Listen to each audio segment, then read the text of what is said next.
Next collar है, स्वागत है आपका। उषा जी, स्वागत है आपका।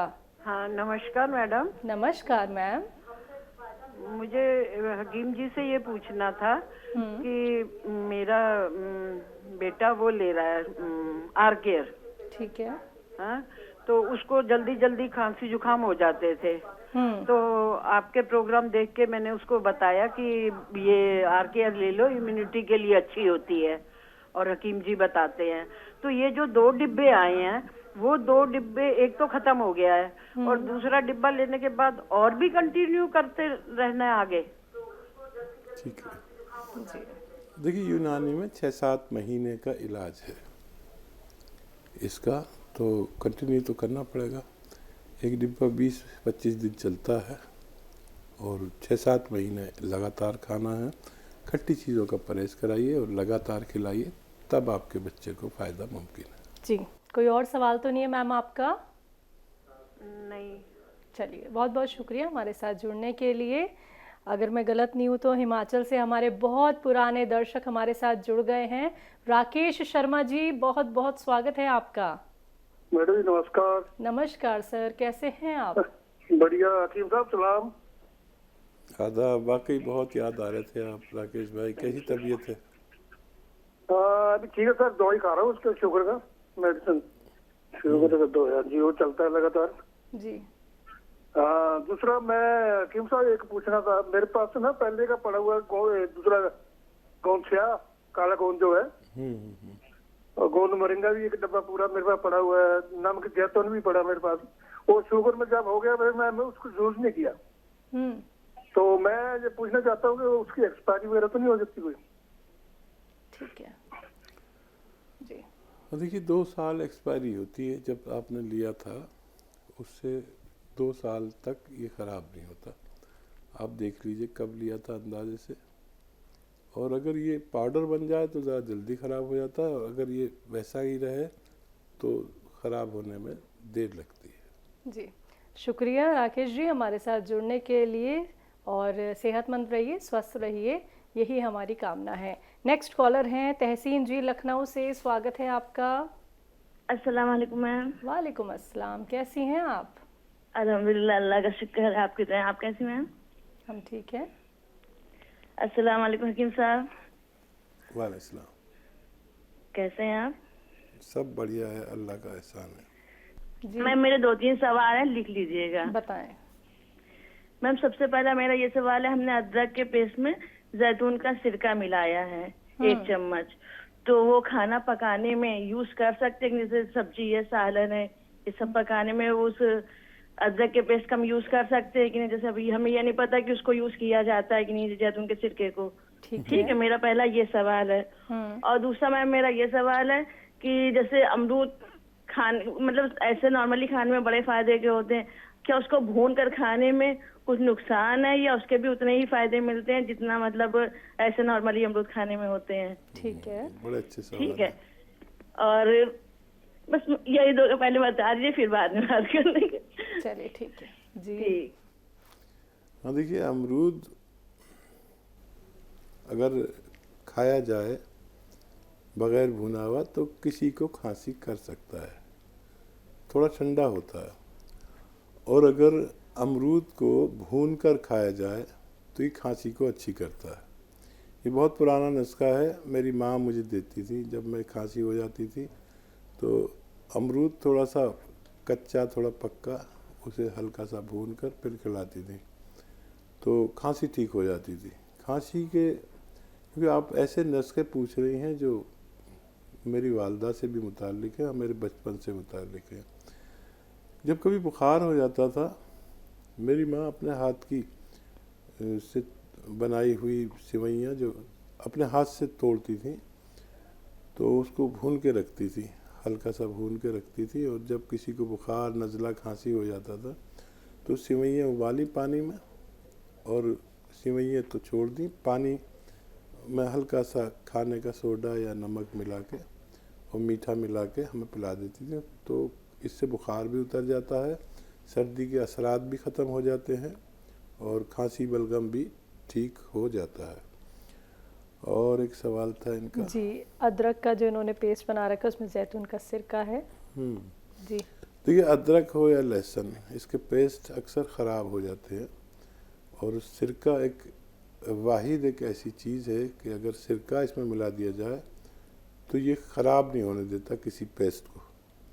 तो आप इसमें मिला के ज़रूर रखा करिए और इसे आप इस्तेमाल यकीनन कर सकते हैं, खाने में, सालन में इस्तेमाल कर हो सकते सकते हैं। जी, तहसीन जी सवाल कर लीजिए, कोई रह गया हो तो।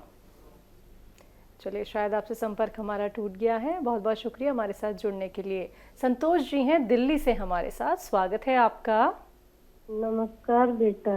नमस्कार मैम। पटेल जी को मेरा आदाब। आदाब। संतोष जी, आपका नाम आते ही मुझे लगता है कि वाकई करोड़ों संतोष दुआएं जी मेरी तरफ से आपको। संतोष है, वाकई देखो, आपका नाम वाकई संतोष है और सही है। बिना धर्म बिना जाति देखे आप लोगों की सेवा करते हैं। मेरे मालिक को ऐसे ही लोग पसंद है। बेशक बेशक, आप भी बहुत अच्छी हैं, बहुत दिलवाली है, बहुत खुले दिमाग की है, बहुत मोहब्बत करने वाली हैं। हम आपका ख़ास आदर करते हैं। जी, मैं तो ऐसी हो जाऊं कि बस अपने मालिक का नाम जपती रहूं। थोड़ा सा मुझे रहने का थोड़ा सा आराम मिल जाए बस, और ज्यादा कुछ नहीं। मैं काम नहीं कर सकती, ना करूं कोई नहीं, मुझे काम वाली लग रही है मेरी। और अपने पति का खाना बना दो बस, वही बात है। अभी मेरा सवाल, और देखो मेरे पास यहाँ पर दवाई आई है, उसमें आपके ही लेबल लगे हुए डब्बे हैं और उसकी पैकिंग पर भी आपका फोटो छपा है। अब नहीं पता वो नकली है असली है, मैं कैसी दवाई ले रही हूँ पता नहीं। नहीं, वो हमारी कंपनी है अनायुर, UN हाँ से शुरू है। वो हमारी कंपनी है, मार्केटिंग की कंपनी। हाँ हाँ अनायुर मार्केटिंग। हाँ हाँ हाँ, योनायुर मार्केटिंग। जी, अच्छा जी, मेरे आपसे सवाल है कि मुझे एसिड बहुत बनता है। मैंने पेट की वो करवा ली है, मुझे कुछ नहीं है पेट में, अंदर लीवर में इतना मतलब एसिड बन रहा है बहुत ज्यादा कि मैं कुछ खा नहीं सकती, इतनी जलन हो रही है बहुत ज्यादा। और एक दवाई से दूसरी दवाई के बीच में कितना अंतर रखूं। और जो आपने सुन्नी वाला बताया था ना, वो मैं रोज करती हूँ, उससे भी कुछ मुझे नहीं आराम पड़ रहा। ठीक है, ठीक है। जी, एक तो जब भी इनका कॉल आता है तो मैं बड़ा भावुक हो जाता हूँ। बिल्कुल। इनकी बातचीत ऐसी है जैसे बहुत बड़े विद्वान करते हैं। जी, बिल्कुल ऐसी बातचीत है। सिर्फ विद्वानों में ही मैंने ये बात पाई जो अंदाज आपका है या आपके अंदर पाई। भगवान आपके लिए आसानी करे। और ये दवाई हमारी है, अनायुर मार्केटिंग। क्या सवाल था इनका? सवाल है इनका, एसिड जलन बहुत ज़्यादा होती है। जी, देखिए, इतनी दवाइयाँ आप खाते हैं और अगर कोई एलोपैथिक दवाई दर्द की आप खाते हैं तो उसके साथ एसिडिटी की दवाई खाना ज़रूरी है, नहीं तो ये बीमारी हो जाती है कि जब भी वो खाते आराम मिले ना मिले लेकिन वो एसिडिटी बनती है। अच्छा, फिर इतनी दवाई खाने वालों को सब जगह वर्म हो जाता है, लीवर पर, आंतों पर, मैदे पर, अमाशय पर, सब जगह वर्म हो जाता है। तो आपके गांव में अगर मिलती हो ये चीज़ें, कुछ चीज़ें तो आप जानती हैं, सौंफ, मको और कासनी, 3 चीज़ें हैं। कासनी, मको और सौंफ, ये तीनों चीज़ें आप ऐसे 20-20 ग्राम, 30-30 ग्राम लें और इसे 1 लीटर पानी में डाल दें और इतना इसे जलाएं कि 100 ग्राम पानी जल जाए। फिर इसे छान के रख लें और इसमें नमक ज़ैतून 2-3 चुटकी मिला के रख लें एक बोतल में, और ये रोज़ पिया करें, पूरी बोतल ख़त्म कर लें। तो इससे लीवर, एसिडिटी, कब्ज़, ऐसी बवासीर जैसी वर्म की चीज़ें निकल जाती हैं। फिर से मैं बोल देता हूँ, कासनी सभी जानते हैं, कासनी, मको और सौंफ, इनका पानी जितना पिया जा सके, ये नुकसान नहीं देती, इतना पीजिए, नमक ज़ैतून मिला के इसमें। ये तो पेट के लिए है।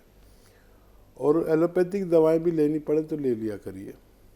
मेरी बढ़िया दिमाग और दिल आपकी तरफ लगा हुआ है कि कब आप कहें कि आपको भगवान ने फ़ायदा देना शुरू कर दिया, उस दिन मैं बहुत और ज़्यादा शुक्र करूँगा भगवान का, जिस दिन आपको फ़ायदा होने लगेगा। जी, जिंद से हैं महावीर जी, स्वागत है आपका। महावीर जी, आप लाइन पे हैं? हाँ जी। जी सर, बताएं। हाँ जी, ऐसे है, वो पहले भी अब आप का लाइव प्रोग्राम काफी दिन के बाद आया है जी। तो मैं एक तो वो बताना चाहता हूँ कि मेरी मैडम जो चल रही थी दवाई आपकी बनाई हुई मैं लिया करता, वो तो भगवान ने प्यारी हुई। अच्छा। और मेरे जो ब्लॉकेज हैं इनके लिए मैंने वो नुस्खा बना रखा है, ये अदरक लहसुन नींबू उसका, लेकिन अब सर्दी में वो नींबू से बाजू में दर्द रहने लग गया, वो ले नहीं पा रहा मैं, उसकी कोई काट हो। ठीक। और दूसरी चीज है जो मेरी गर्दन है ये कम, पहले भी कम मुड़ जाती लेकिन काफी कोशिश कर रहा हूँ मैं, अब कुछ तो मुड़ने लग गई, लेकिन इसमें कैल्शियम जम रहा है ऊपर, जो ये हड्डी है इनमें, ये कैल्शियम किसी तरह से पिघल सकता है क्या, इससे ये फ्लेक्सिबल हो जाए मेरी गर्दन, दाएं बाएं मुड़ने लग जाए ऊपर नीचे। ये दो सवाल है। ठीक है सर। देखिए, अगर थोड़ी सी भी आपकी गर्दन का मूवमेंट है ऐसे या ऐसे, तो ये कैल्शियम हट सकता है। हमारे यहाँ पर कैल्शियम ही जम जाता है, वो सख्त हो जाता है, फिर गर्दन को मोड़ने नहीं देता। तो अगर मूवमेंट है अभी तो उसे करते रहिए, यहाँ की मालिश भी खूब कराइए, और मूवमेंट जो मैंने एक्सरसाइज बताई है आप करते हैं वो ज़रूर करते रहिए, और जितना चाहे करें। दर्द हो तो दर्द की दवा खाकर करें। और आपकी पत्नी का मुझे बहुत अफसोस, और शायद यही बेहतर था आपके लिए भी और उनके लिए भी कि भगवान उनको वहीं पर सुरक्षित रखे। ओह, आपने बड़ी सेवा की अपनी पत्नी की, वाकई बहुत कम हस्बैंड ऐसा कर पाते हैं जितनी आपने उनकी केयर की। और बस मैं थोड़ा सा तकलीफ में आ गया ये बात सुन के। और क्या सवाल था? नींबू से हाँ, दिक्कत हो रही है। आप चाहें तो उस नुस्खे में नींबू ना मिलाएं, और उसे अगर बगैर नींबू के ही पीना चाहें तो वो भी आपको फ़ायदा करेगा। और अगर फिर भी कुछ अलग लेना चाहें तो नमक, जैतून और खाने का सोडा, एक एक चुटकी 3 बार पानी में मिलाकर आप लिया करें।